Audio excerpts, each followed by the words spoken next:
Good evening, Australia. Welcome to the platform. I'm Michael Kuzilny. I'm really excited about tonight's show. Michael Schiavello will be joining me on the couch. He's one of the world's finest voices for fights around the world. Tony Doherty has built up an amazing gym empire. He's business partners with Arnold Schwarzenegger. He'll be coming on. Warwick with Warwick's World will be joining us on the couch. Rosie will be telling us what's happening around Melbourne. And to take out the platform tonight, a music sensation. Her name is Sally Cooper, and she plays the violin like an angel. You won't believe this performance. But right now, it's fight time with Michael Schiavello. Moroccan bad boy could beat the sun in a staring contest. Schiavello could beat a statue at a staring contest. Little Hercules, more muscles than a seafood platter. He could make coffee nervous. These men do not like each other. It is ready to explode here. McBain the kisser, and again the right cross. Massacre with more crosses than the Vatican. He's got more combinations than a Sudoku puzzle. He's got more kick than a can-can dancer. He's got more punch than a high school prom. He's got more hooks than a tackle box. More rights than Amnesty International. More combinations than a McDonald's menu. He's had more kick than a chorus line. Lops out moisture, seals in freshness. Good night, Irene. Thank your mother for the rabbits. Oh, it's a big kibosh. Here comes the finish. She's done it. She's done it. Big kibosh. It's good night, freaking Irene. He slammed him unconscious. He slammed him onto the astral plane. The fairy tale comes true. Michael Schiavello, come on board. Thank you for coming on the platform, bro. MK, thank you for having me here, mate. Great to be here. Mate, I'm a big fan. I used to listen and I knew about the great man, but amazing how the universe works. I never thought I'd be sitting here with you. I never thought I'd be doing what I'm doing right now, but it's right. The universe always unravels as it should, and somehow it brought me here. I'm a bit embarrassed now because you are the voice. And you had a great TV show called The Voice Versus and interviewed Steven Seagal, the Hulk, Sugar Ray Leonard and Hulk Hogan, George Foreman, Steven Seagal, whole host of luminaries over there in the US. It was a great show that ran for 6 years on American TV. It was going into 40 million homes around America, and I was thrilled to get out there and interview some of my favourite celebrities in the sort of action sports world. I love the energy, Michael. You know, you've turned, your grandparents would be very proud of you, and your parents, you know, coming from another country as migrants, as mine did, from the Ukraine, and all of a sudden you've got the voice of gold and you're commentating to millions and probably billions, because what are you doing now? You're in Asia. Well, now I'm working for One Championship, which is the largest sports media property in Asia. We broadcast to 128 countries, over 1 billion people. So it's mixed martial arts fighting, and we're all over the world. And we were just in Manila last week with 20,000 people, in Jakarta the week before with 20,000 people live. And they're huge shows, and I'm thrilled to be at the helm of that one. I'm loving every moment of it. Michael, it sounds like you're enjoying yourself still. I do. You know, I've been doing this gig, MK, we're talking about it off camera, for 21 years now. You know, I started when I was 21 years old. I may have been the youngest sports broadcaster ever on Australian television, maybe on World TV, unless they're still hiring 21-year-olds to comment out sports on television. So I've been around the game for a long time. I had hair back then. Wow. How exciting being so close up when people are paying tens of thousands of dollars for tickets just to get great seats. And where are you positioned when the fight is on? I can touch the cage. I can reach out like this and touch the wire of the cage. So I've got to be careful not to wear too many bright colours, because sometimes a little bit of blood splatters, and it's one of the cardinal rules of being a play-by-play commentator in the fight game. Don't wear white or pink or any pastels, because you'll go home a mess. Have you ever had anybody get really angry and have a go at you? A few choice words have been uttered my way sometimes when guys have lost, and maybe they've been close to where I'm commentating and they've heard what I've said about them, but nothing too serious. I've usually got a UFC Hall of Famer by my side, so nothing too bad can happen to me with my co-commentator there. What an amazing career, Michael. Congratulations. So it all started at what age? You know what? I started commentating at 16 years old, but doing track and field at the old Olympic Park for the APS Athletics back at high school. But an interesting story here, MK. When I was growing up, I always wanted to be an architect. That was my big thing. I had dreams of being an architect. That's all I wanted to do. So come year 10, 1990, I wrote away to 20 architecture firms for work experience, as you do when you're 15, 16 years old. And the strange thing was that none of these architecture firms ever wrote back to me, not even with a no, just nothing. I'd stand by the mailbox every day and no one wrote back. And I remember standing in the driveway in tears to my mum, 15, 16 years old, going, Mum, what am I going to do? None of these firms have written back to me for architecture. And my mum, out of nowhere, a strange way the universe works, out of nowhere, mother's intuition. She goes, you've got a good voice, why don't you do radio? I'm like, a good voice, radio? I don't have a good voice. I don't want to do radio, I want to be an architect. She goes, just humour me, just try it, do radio.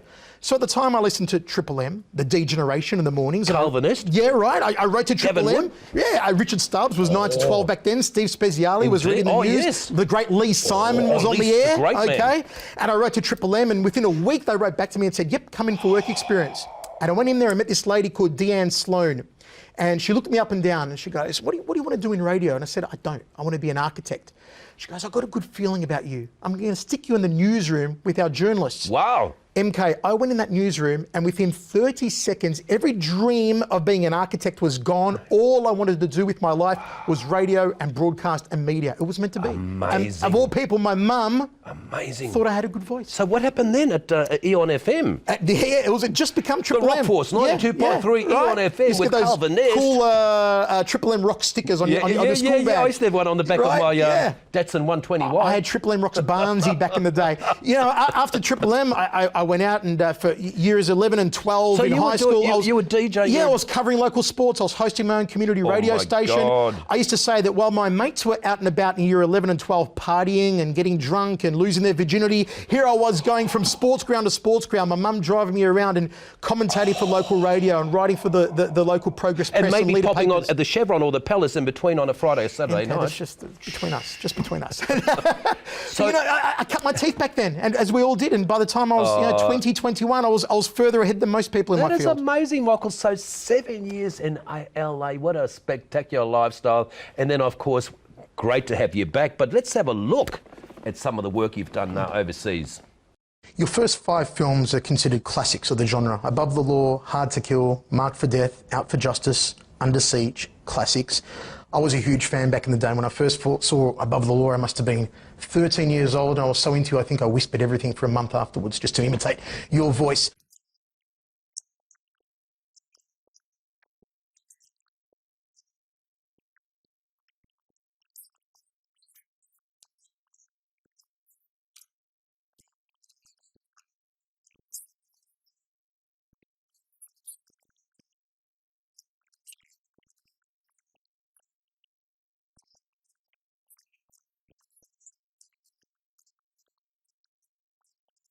We just had one utensil, a fork.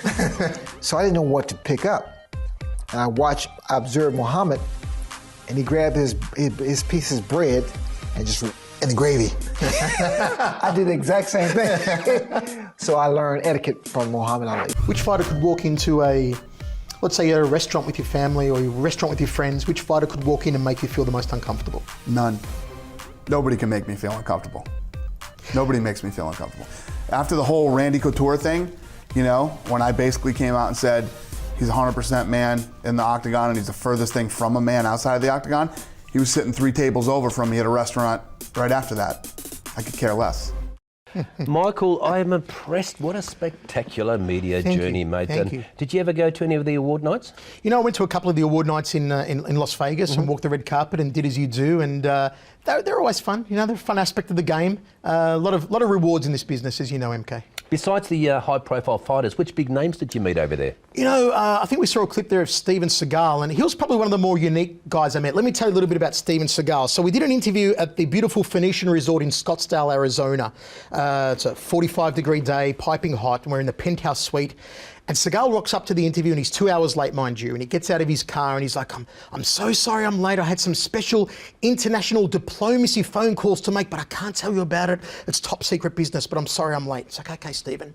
And he gets out of this car that's a black SUV that looks like something Elon Musk designed, because this SUV, MK, we were told, had bulletproof windows and a bulletproof frame, but the frame could also, according to Seagal, sustain an RPG attack, a rocket propelled grenade attack. Wow. Okay.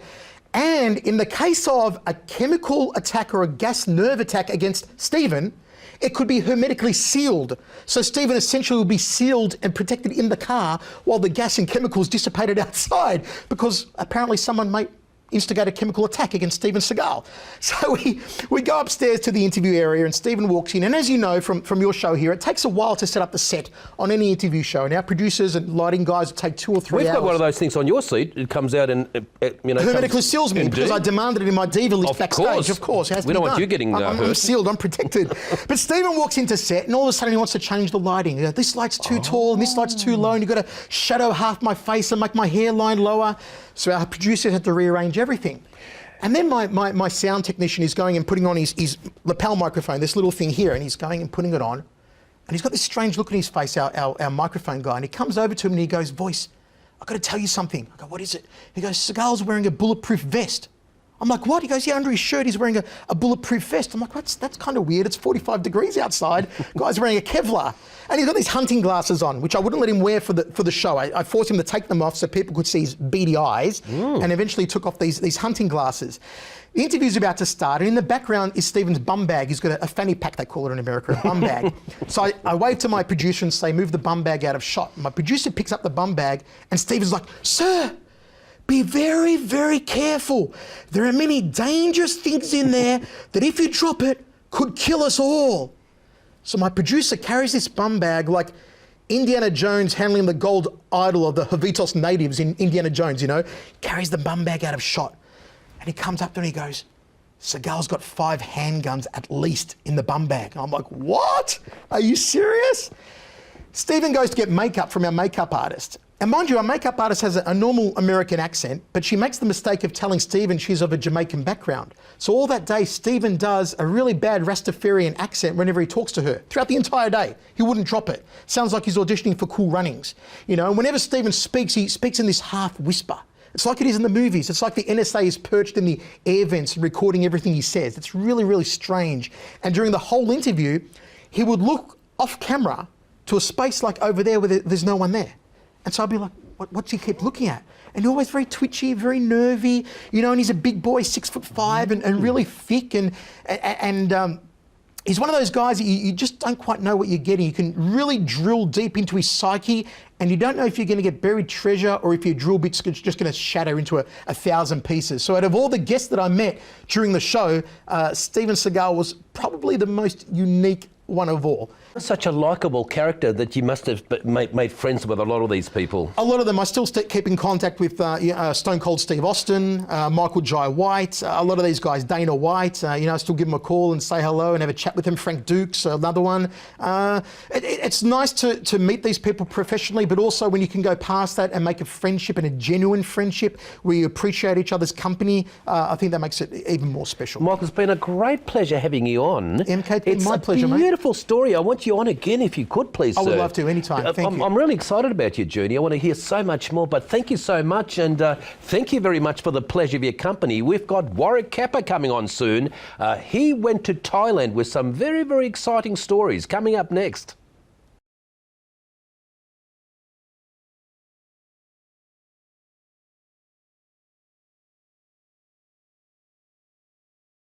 Welcome back to the platform. It's happy time. The great man, Warwick Capper, a good mate of mine, and he really cheers me up. Welcome, bro. Hello, Mick. Good to see you. Oh, you're looking good, son. You're looking fit. You've been training. Oh, I've been pumping up. Look at those triceps. Anytime like watermelons, fitness, mate. Anytime Fitness. Going all right, aren't I? The ambassador of Anytime Fitness. Amazing. What have you been up to? I had 3 fillings this week, so I'm a bit sore. The mouth's come good. You look but, good. I'm feeling fresh and Yeah, looks good. got some big trips coming up. Recently, a couple of years ago, you and Togsy went to Thailand on a very, very exciting trip. And you judged the international... Ladyboy competition. Amazing. And that was fantastic. Very good looking ladies. One of the best ladies and the best he/she's in the world. Yeah. I was happy to be judged, and I gave them a few tips, wore their hats, and very nice. Can you remember that And great movie, fun. The Hangover? Yeah, it was like that. It was a bit like that? Yeah, I was getting very excited, and I actually wanted to marry one. Let's have a look. Welcome to another episode of Warwick's World, this time taking off from Australia over to Thailand for the Miss Universe of Ladyboys, the Miss International Queen contest. We start off at the airport. Occupation, that's easy. Porn star, movie star, and Hall of Famer. Should I put porn star on there? But no. It's always a laugh with Warwick when he's talking to some people on the plane or running into some fans at the airport at KL. Always a laugh. Very nice for you to see me Very again. nice to see you, mate. I've seen you on TV too many times. I like the missus. I'm glad to it. Yeah, dishing out some nice compliments. We arrived in Pattaya that night, then the next morning going to the Tiffany Theatre, a very famous spot in Pattaya, to get ready to go inside and do our thing for the show. Look where we are, Togsy. The beautiful Thailand. Doesn't get much better than this. The Miss International Queen contest. And we're going backstage to get into their minds and seeing what size shorts they wear, what kind of makeup. It may match mine. I do love makeup and do love myself. Yes, no doubts about that. 25 of the most beautiful transgendered women on stage, and Warwick Capper right there ready to get amongst it. We're here with the Miss International Queen with a beautiful Spanish lady. What's your name? My name is Carolina Medina. And you're enjoying your time here? How's the holiday? Good? Yes, I enjoy very much. Really, this is something spectacular and amazing. It's my first time in Miss International Queen, and I feel me great. It's Warwick Capper backstage. I'm loving it backstage, and we're here with the beautiful Chantel from USA. Yes. How's it all going? Hi everybody in Australia. How's it going? And how are you feeling? Are you confident? I'm very confident. I that's the reason why I came here. But I'm also very, very grateful to be in this country, and just the people over here are so nice, and it's been nothing but a blessing to be here. So I'm very happy. She'll be the next wife. She's a bit to it. Yeah, super fun being backstage. Warwick cracking me up with his headgear and doing the moonwalk in some thongs. But time for more interviews. You ready to go, girls? You feeling good? You're looking fantastic. Miss Australia, my cousin. So let's say hello to Australia. Hello, Australia. And we love you, Warwick Capper. I'm good. I got from Sydney. Well, I was the Sydney Swans king, and here's my counterpart from Australia. She's looking great. What a great chassis. Yeah, so you wouldn't believe what goes into a competition like this. Some of the girls bringing incredible outfits from around the world. Unbelievable to see. And Warwick grabbing the mic for some more quick chats. Great dress. Where'd you get that from? Indonesia? I'm from Bali, Indonesia. Right, that's fantastic. How are you feeling? We're about 3 hours before the show. You feeling nervous or relaxed? No, because actually I'm working as performance, so I just feeling relaxed. I just want to enjoy all the time. And when did you realise you were transgender? How long ago? Since I'm young, maybe 12 years old. And has the family accepted it? No worries? Actually, before in the beginning it's not, but after I can prove to them that I can be good, they can accept. But slowly. If you can't be good, be careful. And if you can't be careful, get a pram. That's Warwick Capper's lingo in Australian terms. But you look amazing, and you look like a beautiful girl, and I think you're a big chance to win. Thank you. How's your preparation been? Good? It's been a big week? She does love Warwick, and she loves Warwick's world. I think she's a great chance. What do you think, Andrew? Now that's a dress. That's one thing that beats my footy shorts. I can't believe it. That is a Christmas cake. That is a ripper. Thank you. My name is Harina, Miss International Queen 2009. Yeah, nice to meet you. She's very sexual like Warwick Capper. Actually, you might be in the next movie.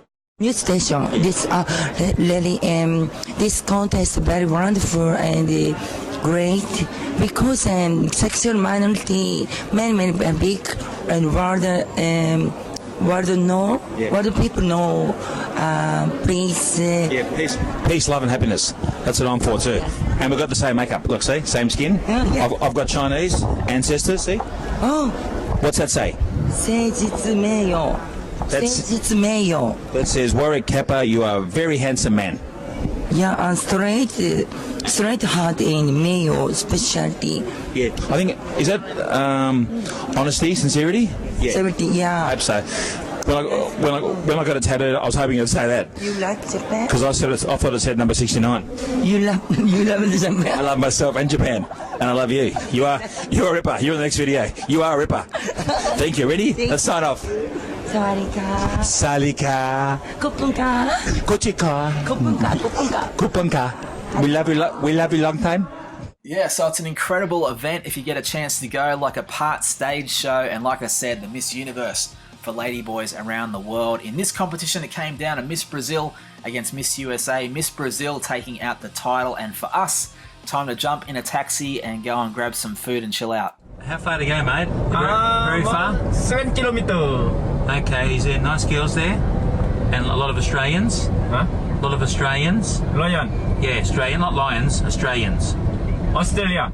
Nice clothes there, and nice restaurants. Nice girls. Oh, yeah. Yeah. In the girl restaurant and drink. It's good. Yeah, yeah, Okay, good. okay. Yeah. Thank you. So about 20 minutes. Yeah, but 20 minutes can turn into 2 hours in Thailand traffic. Enough time for Warwick to tell the taxi driver all about himself.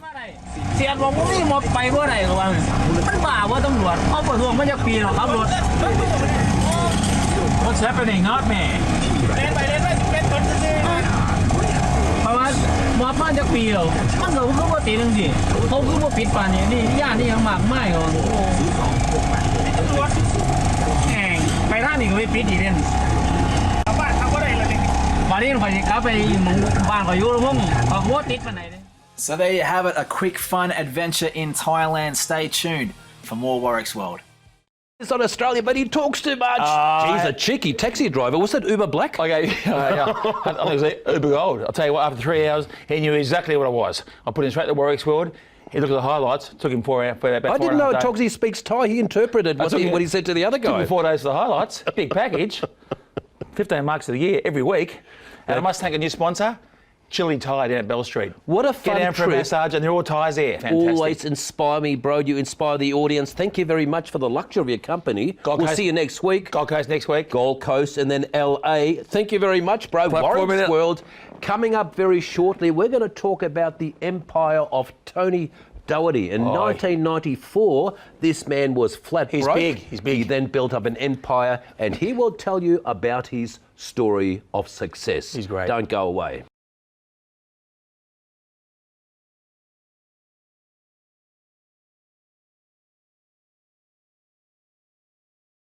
Good evening. Welcome back to the platform. I'm Michael Kuzilny. Next on the couch, I call him a king of success, Tony Doherty. From rags to riches, he's going to tell you about some recipes for success. But let's see what the great man's been up to around the community. I come to Melbourne 1994 with absolutely nothing. I had a truckload of broken equipment and a dream and a lot of debt and absolutely nothing. Got into drugs and alcohol and all the dumb things that you do, and started working nightclub security to keep the doors of the gym open, and fallen into all the wrong people, all the things you tell everyone not to do. Hello, got real good at them. So by then, a little reality kicked in. So 1994, basically, I become born again, not in any religious sort of way, but as in I killed my ego, stopped acting like a dead shit, and realised you got one chance at this, and it's a very slim chance that you're going to make it. So the first year in 1994, first year at Union Street, the power got cut off about 6 times. The phone got cut off every single month because I couldn't pay the bill. And people would come in and go, there's no lights. I go, yeah, the car hit a power pole. And the whole area's out. They go, you said that last month. I go, what a freaky coincidence. And I scrounged and scum, didn't get a wage, didn't do anything. I did personal training for cash to try and pay the bills. Didn't have enough money. Kept the doors open somehow. Didn't have anywhere to live. Sold my last... Well, the second car was this old Jeep, which I loved. I've been doing it for years. I sold that one day to a mate. I needed to pay that to get the power put back on. It was the very last straw. I had nowhere to live, no relationships, nothing going, just whatever. And I thought, well, harden up. So I had a couch in the gym, and I bought a vertical grill and a rice cooker. I got it. I'll sleep on the couch of the gym, cook all my food there, and pretend that I live somewhere, because I've got to have some dignity about this. I can't just have the member see me buddy get out of bed and opening the door. So for the next 6 months, it's a true story. Every morning I get up at 5 o'clock, because the gym back then wasn't 24 hours, we'd open at 6 and shut at 10. So I'd get up at 5 o'clock, have a shower, because we had showers at the gym by then. We really lashed out, put one single shower in the toilet. So have a shower, go to the toilet, and I'd walk up to Sydney Road, go to McDonald's, which was open at 5:30, and get a coffee, go to the newsagent, get a paper. And I'd walk back down the street, which was about 200 metres from the corner, with a paper under my arm and a coffee. Morning, everyone! As if I'd had a home. Tony Doherty, thank you for coming on the platform, bro. Thank you. It's good to be here. You know what I love about you? You're a straight shooter. And I think what people love about you, you're real. Yeah, I think that a lot of speakers and a lot of motivational kind of people put themselves up on a pedestal and talk down to people. Yeah. And I think if you do that, no one can relate to you. And everybody's been through hard times, and everybody's got some sort of story to share. And most people that have had some level of success have been through some hardship. So you've got to share that so you can, help people to learn from it and to get on with their lives. And it's beautiful how you shared that with those students. 1994, sort of like a lot of young people, rock bottom. And then what are the success principles you picked up along the way to build the Tony Doherty empire? You're a motivational speaker, you're an author. Also, one very successful and exciting thing about you, you're born on the 23rd of November, 1964. You remembered? Well, that's my birthday too. I know, how about that? We met one night and I told him he didn't believe me. I had to pull out my licence and there it was. I like that about you. I thought, I like this man. Yeah. So tell me about the great success day. principles, because it seems to me the success from all your training days, Tony, that all that success goes into all other areas of your life. Well, I think gym and sport and exercise in general is great for people because it teaches you discipline. It gives you a purpose and a passion and teaches you discipline, and that if you keep at it and you don't quit and you work your ass off every day, you can get somewhere. Yeah. So I think that carries over into real life, and obviously I learned some great lessons from that. But when you talk about the principles of success, I don't really have a written book of principles, but what I learned was not to quit. And that every time you have a great idea, and I think everybody thinks big and everybody dreams, and every little kid out there thinks, I want to be something one day. And then they get shut down. Everybody says, oh, that's not for you. Just be normal, get a normal job, go work in a bank, go to university, just have a safe. And people think they're hateful. They're not. They just don't want to see you fail. The people close to you think, oh, don't do that. Don't risk it because you might fail and then be disappointed. So I always had this attitude from when I was a little kid. I didn't want to be normal. I didn't want to have a regular life. I just didn't buy what they were selling. So I kind of had a leg up very, very early in life because I just never bought into it. I thought I'm just going to work it out and do my own thing.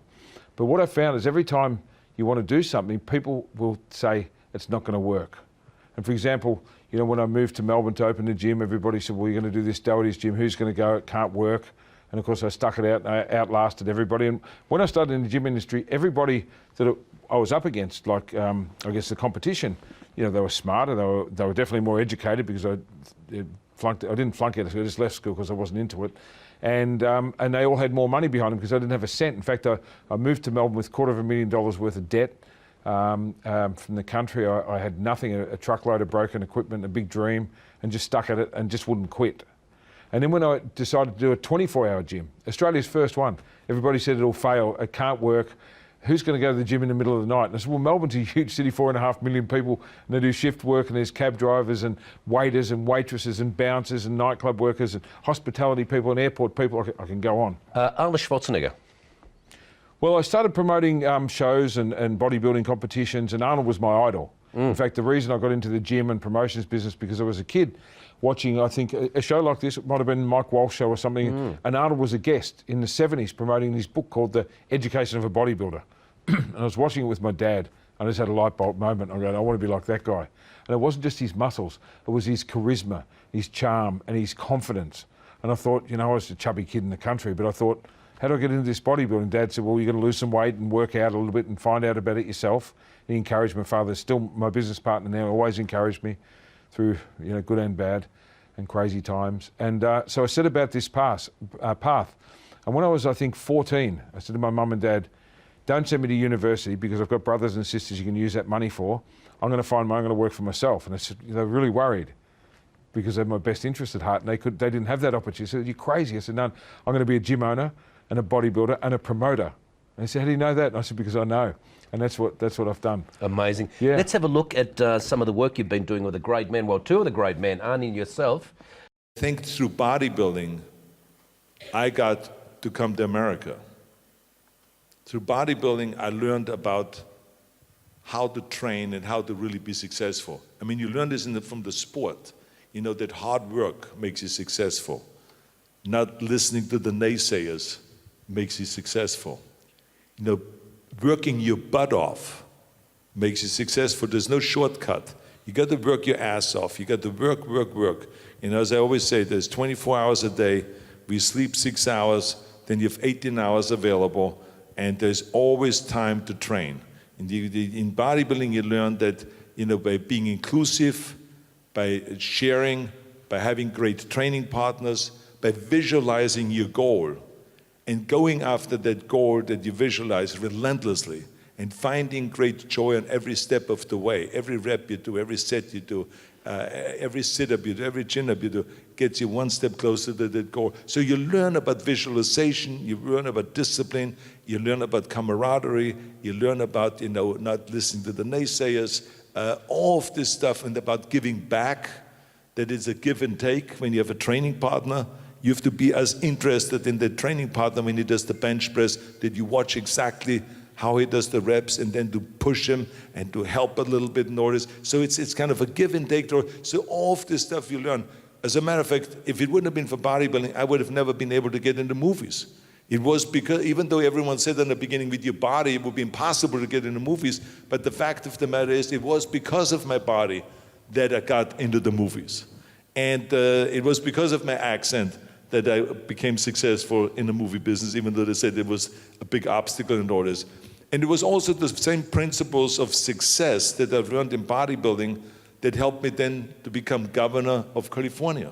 So in every step of the way, it helped me. So it was the foundation to everything. Tony, they're both spectacular success stories. Arnie, it's an amazing story.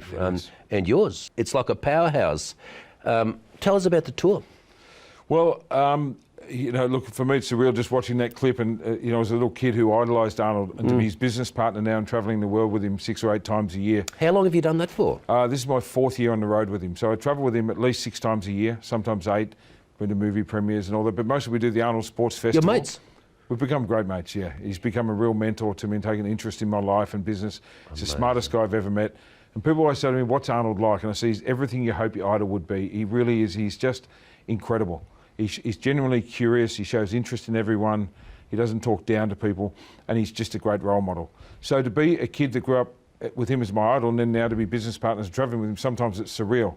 And we do a series of events around the world called the Arnold Sports Festival, which has now grown to be the biggest sports festival, biggest multi-sport festival in the world, bar none. We're doing, in 2 weeks, our 30th anniversary, or his 30th anniversary in Columbus, Ohio in the US. So I'll go over there for that, and I come back. He comes back with us 2 weeks later, and we do the Arnold Sports Festival here in Melbourne. What's something people don't know about you? Well, I guess I keep my private life very private. I travel a lot. I'm very public with what I do with my public speaking. I give a lot of myself. I have an Instagram page called Tony Doherty Oz, where I do a thing called Real Talk every day and motivate and inspire people. Excellent. And try and tell them all this stuff about believing in yourself. And I don't say much about me. But I've got 4 kids. I've got several gyms. I've got a staff of about 90. I live on my own in an apartment behind the gym, and have my kids every other week. And I just try and be a good human, and to give a great message of self-belief and hope, and to tell people you can do all this and still be a good human, to help other people up. And it's one great thing I've learned from Arnold, is to always give back. Mr. Doherty, thank you very much. It's been a great honour, and thank you very much for watching. We've got the gorgeous Rosie Faraci coming up very shortly to tell us exactly where the fun and games are around Melbourne.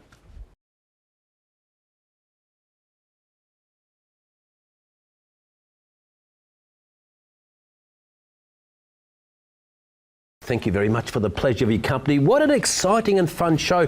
We're now joined by Australia's very own social queen, Rosie Faraci. Thank you, sweetheart. How are you going, Michael? You're gorgeous. Well, thank you. You're everywhere. You've got the polo coming up, and yes, that's next Friday. Yeah. But this week I was at Greville Street for the opening of a steakhouse called Angus & Bond. A steakhouse? Yes. I've got Boys to Men tonight. I did an incredible photo shoot and interview with Lorena Fleur, who was on Bachelors in Paradise, The Bachelor, and I'm a Celebrity, Get Me Out of Here. The cameraman fell over a few times, I must say.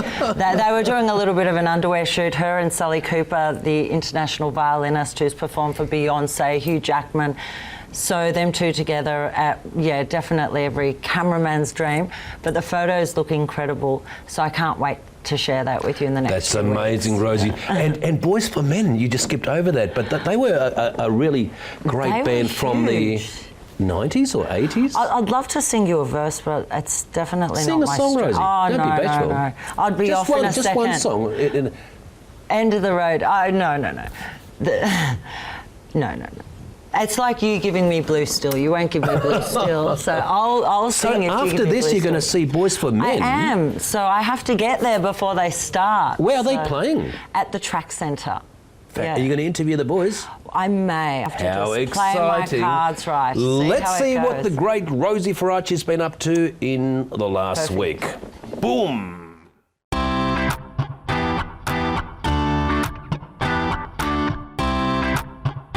I'm Rosanna Faraci from Platt TV, and I'm here at the event launch of Angus & Bond New York-inspired steakhouse on Greville Street, Paran.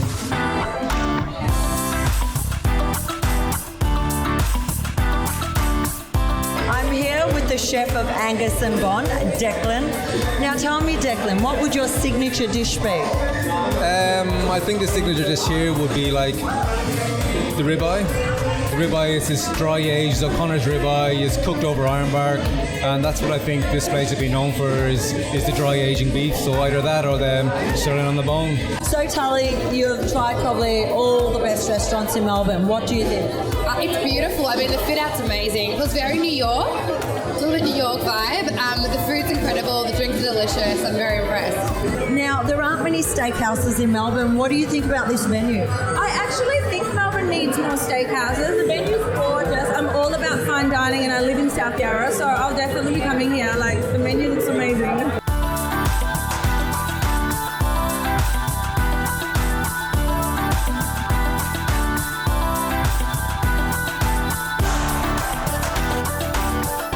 I'm here with Liam, the owner of Angus & Bond.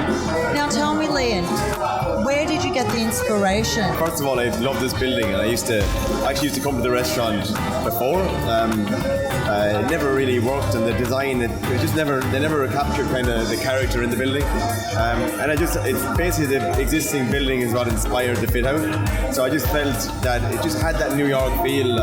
So that's kind of where it evolved from that. So Josh Dean, you're a top model, you're right into fashion, you know what's cool and happening. What do you think about this venue, Angus & Bond? I love it. I love actually the brickwork and just how they've kind of like left everything, I guess, a little bit more industrial. It's really cool. I'm yet to try the food, but from the smell of it, actually smells like it would melt in my mouth.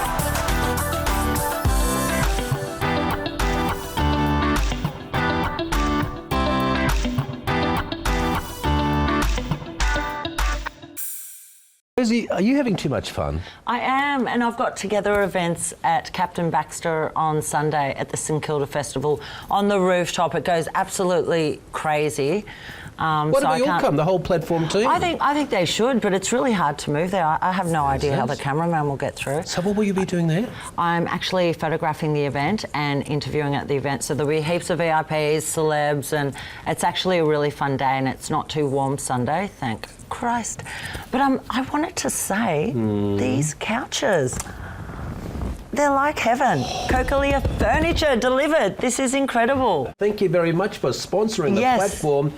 I feel like a king. No, they're just absolutely comfortable, and I love the colour. And even Tony Doherty said they did. Well, if his the great office. man says it. But you better go off and see Boys to Men. Thank you for the luxury of your company, and I look forward to Sunday. Maybe we can get an invite.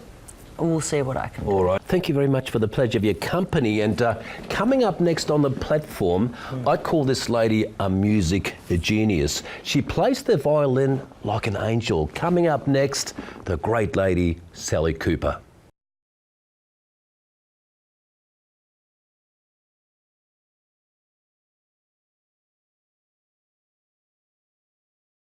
Welcome back to the show. I'm very honoured to introduce you to the very talented and beautiful Sally Cooper.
Wow, that's absolutely amazing. Sally Cooper, welcome along. Thank you very much. I'm shocked. Oh, it's lovely to be here. Please Thank take you a for having seat. me. Oh my God, you've taken that instrument to another level, Sally. And I remember seeing you on TV on Hey Hey It's Saturday. Should I pop this? Yes, Just certainly. make it a little centerpiece. Make yourself at home. Yeah. Welcome and thank you very much. When did get you my birthday?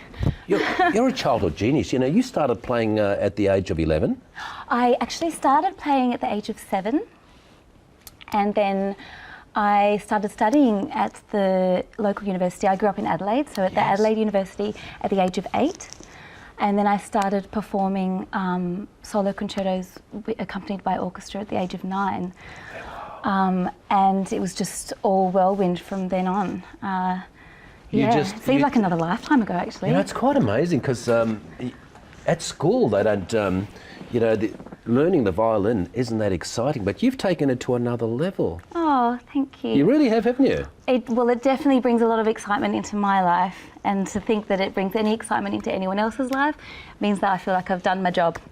And you've been travelling all over the world. People love you everywhere, and we're lucky to have you in Melbourne. But let's have a look at the journey. It started at the age of 11. I think we found a clip. Sally Cooper.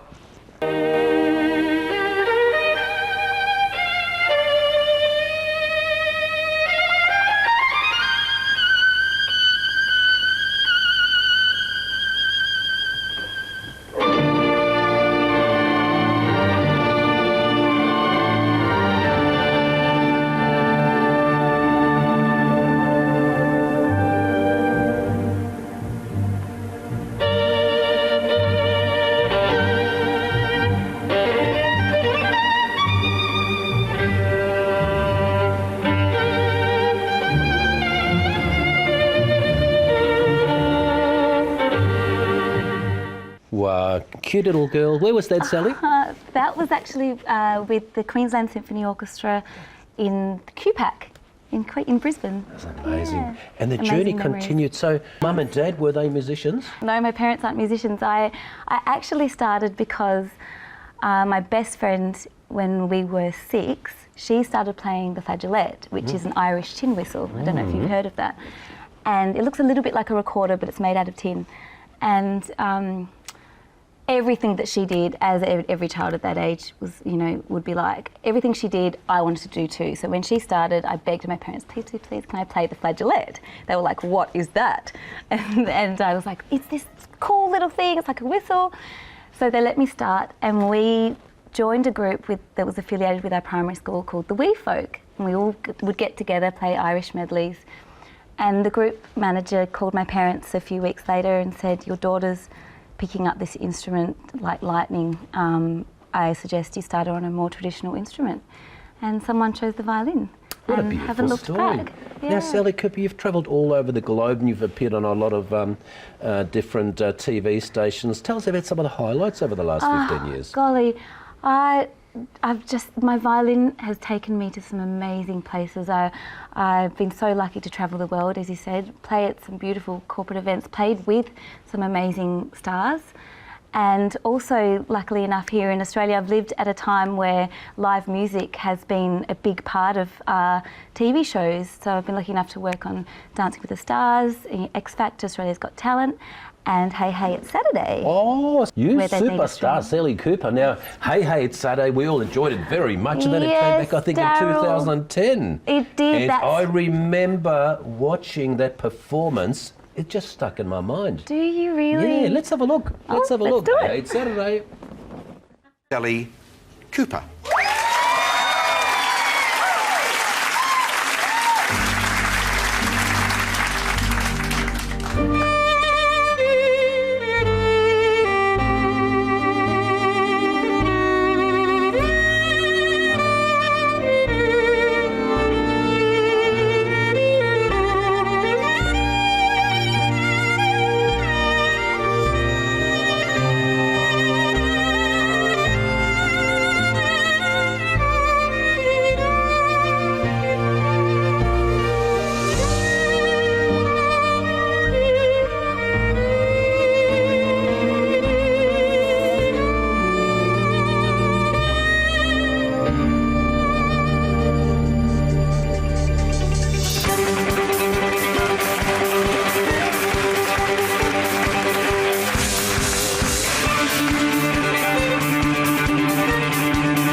Sally, I'm shocked. Are you like a 100% perfect person? Oh my goodness, no. You look great. You're fit, and wow, that's just thank you for that's saying just so. excellent and first class. It really, really is. Thank you, Michael. Not many people take their art to such a level, and you've been around the world and you've played with the greats. Tell us some of the people. Oh, I have. I've been very blessed to share my musical talent with other people that are, what I feel is far more greatly talented than I am. No, equally talented. Oh, well, it's just, you know, when you're on stage with people that are just so incredible, it lifts you to another level.